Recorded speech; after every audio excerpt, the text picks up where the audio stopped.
All right, so on your pull-ups, what you're going to be doing is you're pulling yourself up, just like I showed. Now, a couple of things I want you to keep in mind as you're doing this.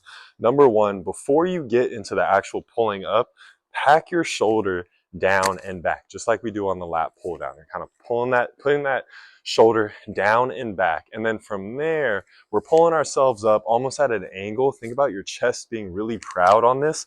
So I'm kind of pulling back almost at this like 45-ish degree angle. Now, if you've never done a pull-up before, or if you're not able to, there's a couple things you can do to get yourself there.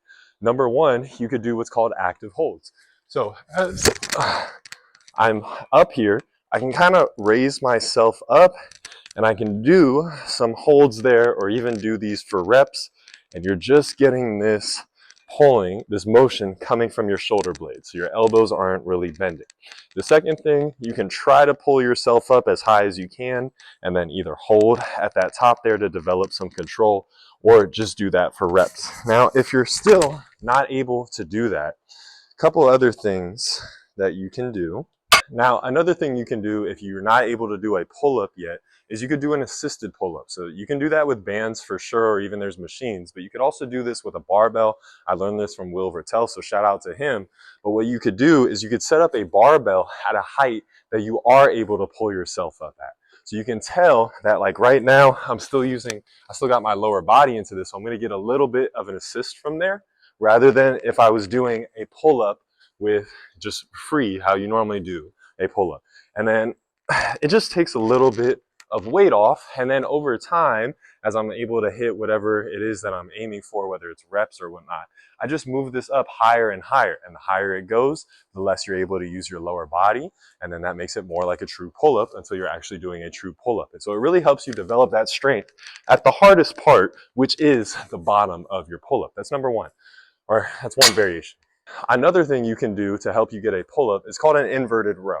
On an inverted row, you're going to set up your barbell or your implement at a given height, and then from here, I want my chest right underneath the bar.